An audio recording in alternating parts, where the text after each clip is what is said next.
কালেমা কেন আসলো, কালেমা কেন পড়লাম, কালেমার বিধিবিধান কি, কালেমা কি জন্য পড়লাম। আমার আল্লাহ পাক রব্বুল আলামিন এটা বান্দা বান্দিকে জানাইয়ে দেন, আমার গুনাহগার বান্দা বান্দিগণ এই কালেমা আমার আল্লাহ পাক রব্বুল আলামিন দিয়ে দিয়েছেন বান্দাদের গুনাহ মাপের জন্য। লা ইলাহা ইল্লাল্লাহু মুহাম্মাদুর রাসূলুল্লাহ। সকলে বলি সাল্লাল্লাহু আলাইহি ওয়াসাল্লাম।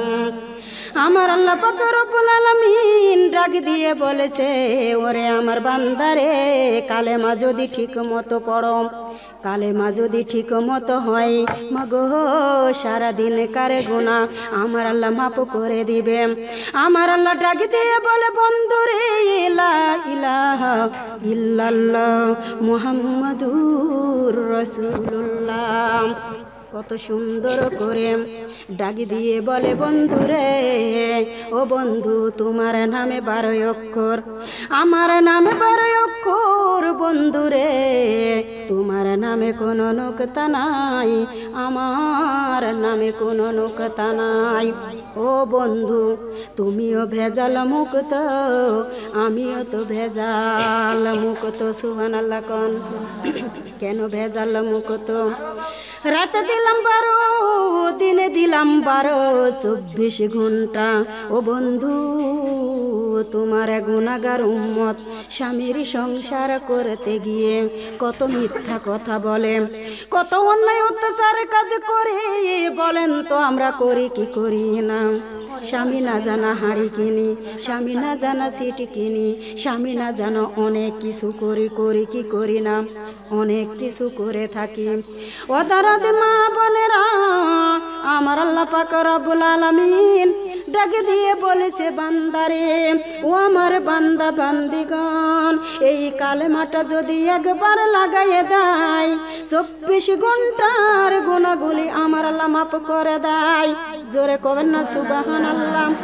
ও দরদি মা বোনেরা, কালেমার এত ফজিলত, আসমান জমিনে দেওয়া হবে এক পাল্লাই, আর কালেমার টুকরা টুকুন দেওয়া হবে এক পাল্লাই। আল্লাহর বান্দারা, ও দরদি মা বোনেরা, লক্ষ্য করবেন, এইবার আসমান জমিনের পাল্লাটা ছেড়ে যাবে, আর কালেমার পাল্লাটা ভারী হয়ে যাবে। জোরে কোন। কালেমার পাল্লা যদি ভারী হয়, আমার আল্লাহ পাক রব্বুল আলামিন ঠিকানা দিবে, ইন্নাল্লাযীনা আমানু ওয়া আমিলুস সলিহাতি কানাত লাহুম জান্নাতুল ফিরদাউস নুজুলা। আল্লাহু আকবার। আল্লাহ কি দান করে দিবে? জান্নাতুল, কি দান করে দিবে? জান্নাতুল ফিরদাউস। আখিরি জামানার জন্য আল্লাহ পাক রব্বুল আলামিন 8টা জান্নাতের ভিতরে বড় জান্নাত হলো জান্নাতুল ফিরদাউস। আখিরি জামানার উম্মতের জন্য আমার আল্লাহ পাক রব্বুল আলামিন ঠিক করে রেখে দিয়েছেন। আমরা কি গীবত করলে পারে কি যেতে পারবো? আমরা কি বেনামাজের খাতায় নাম দিলে যাইতে পারবো? আমরা পেট খালি পিঠ খালি কপালে ফুটা দিলে কি যাইতে পারবো? মা বোনেরা, আমার আল্লাহ পাক রব্বুল আলামিন বলছে, বান্দারে তোমরা 4টা কাজ করো। কি কাজ করো? আমরা তো মহিলা, আমরা কি, আমরা সবাই মহিলা। 4টা কাজ করলে আমার আল্লাহ পাক রব্বুল আলামিন জান্নাত নসিব করে দিবেন। 4টা কাজ। ওয়াইজা সালাতি খামসাহা, ও দরদি মা বোনেরা, 5 ওয়াক্ত নামাজ। কয় ওয়াক্ত নামাজ? 5 ওয়াক্ত নামাজ। ওয়াসসালাতি মাহুয়া, মাহে রমজানের রোজা। কিসের রোজা? মাহে রমজানের রোজা। ওয়া আতাদ বালাহা, মা বোনেরা 3 নম্বর স্বামীর সেবা, স্বামীর খেজমত। 4 নম্বর ওয়াসসালাম ওয়াল হাসানাতি ফারজাহা, নিজের লজ্জা স্থানকে হেফাজত কি করতে হবে? নিজের লজ্জা স্থানকে হেফাজত করতে হবে। এই 4টা কাজ যদি দুনিয়াতে আমরা করতে পারি, আমার আল্লাহ পাক রব্বুল আলামিন তোমাকে আমাকে বিনা হিসাবে জান্নাতুল ফিরদাউস দান করে দিবেন। জোরে কন্যা সুবহানাল্লাহ। এইবার কালেমা, মা বোনেরা, কালেমার বিধিবিধান কি? বেটাকে বিয়ে দিয়ে দিয়েছেন, স্বামীর বাড়ি যখন চলে যায়, যখন মেয়ের বিয়ে পড়ায়, তখন কি বলে দেয় যে স্বামী সংসারে সব কাজ করা লাগবে, স্বামীর সংসারে কোনো কাজ করা লাগবে না। এটা কি বলে দেয় নাকি? ও আল্লাহর বান্দারা কানে লাগাও, বিয়ে হয়ে যায়, স্বামীর সংসারে চলে আসে, স্বামীর সংসারে আসার পরে বউটা কোনো কাজ করে না, শাশুড়ি সব কাজগুলা করে, রান্না বান্না করে দেয়। 8 দিনে নতুন বউ করে না, পরে করবে। 15 দিন হয়ে যায়, বউ কোনো কাজ করে না। শাশুড়ি মনে মনে কল্পনা করে, আহারে বেটাকে বিয়া দিনু কাজের জ্বালাই, বউ তো কাজ করে না। যখন 22 দিন হয়ে যায়, বিরক্ত হয়ে যায়, ডাক দিয়ে বলে, বৌমারে এতদিন সংসার আমি সাজায়ে রেখেছিলাম, এখন তেনে তোমার হাতে সংসার সাজিয়ে দিলাম, তোমার সংসার তুমি বুঝে নাও। এখন যদি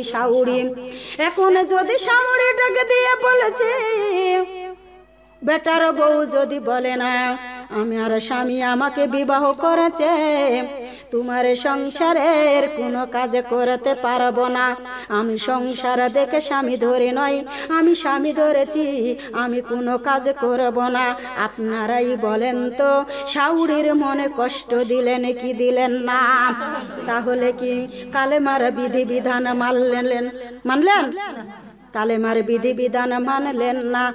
আমার আল্লাহ ডাক দিয়ে বলে, বান্দারে কালেমা পড়ো, কালেমার বিধিবিধান মানো, কোনোদিন তুমি শাশুড়িকে কষ্ট দিতে পারবা না, কোনোদিন মা বোনের স্বামীকে কষ্ট দিতে পারবা না।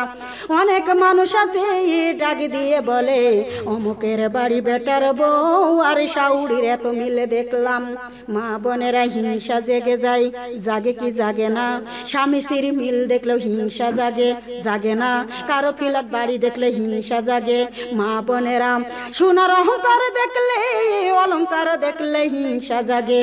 মা বোনেরা এইবার মেম্বার হওয়া দেখলে হিংসা জাগে, চেয়ারম্যান হওয়া দেখলে হিংসা জাগে। মাগো তোমরাই বলো তো, যেই দিকে যাবে ওই দিকে জ্বালা আছে না নাই? আছে না নাই? মা বোনেরা তোমার আমার মনে হিংসা জাগে না? অমুক মানুষ নামাজ পড়েছে, পর্দা করেছে, আমি একটু নামাজ পড়ি তো, আমি একটু পর্দা করি তো। ও দরদি মা বোনেরা, আমার আল্লাহ পাক রব্বুল আলামিন কত সুন্দর করে বলেছে, শাহরু রমাজান আল্লাজি উনজিলা ফিল কুরআন। আল্লাহু আকবার। কি হচ্ছে তোমাদের? খেয়াল করে শুনুন, মাহে রমজান মাস আমাদের সামনে উপস্থিত হতে আসতেছে। আমরা খুশি না বেজার? রমজান পেলে খুশি না বেজার? মা বোনেরা যারা বলেছেন তারা বুঝি খুশি, আর যারা বলেছেন না তারা বুঝি বেজার নাকি? মা বোনেরা 5 মণ গায়ে গোশ থাকার পরেও আমরা বেজার। ভালো লাগে না?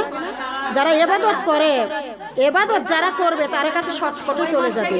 যারা রোজা করে না তারা কিন্তু দিন গুনে, আজ এতটা রোজা, আজ এতটা রোজা, 29 তারিখে ঈদ হবে, 30 তারিখে ঈদ হবে। মা বোনেরা, আর যারা আল্লাহর ইবাদত করবে তারা কোনোদিন দিন গুনে না। আমার মনে হয়, আমি বলেছি আল্লাহ সারা কাল তুমি যার দাও, আমার মা বোনদের বেশি বেশি করে পর্দা করা তো। আবারও বলছি, আল্লাহ পাক রব্বুল আলামিন তুমি 12 মাস রোজা দাও, 12 মাস তো রোজা আছে, তারপরে ফরজ রোজা তুমি 12 মাস দিয়ে দাও। আমার মা বোনেরা রোজা করুক, কষ্ট পান আর দুঃখ পান আমার দেখার কিছু নাই। আহারে সোনারে সানমনিরা খেয়াল করবেন, আমি সরদা মুক্তার পুরে ওয়াজ করতে গিয়েছি গো মা। বলেছে নাকি কুরআন মাহে রমজান মাসে নাজিল হয়ে গিয়েছে, এই মাসে কুরআন পড়া যায় যে নয়? মানা যাবে? এই কথা মানতে পারবে?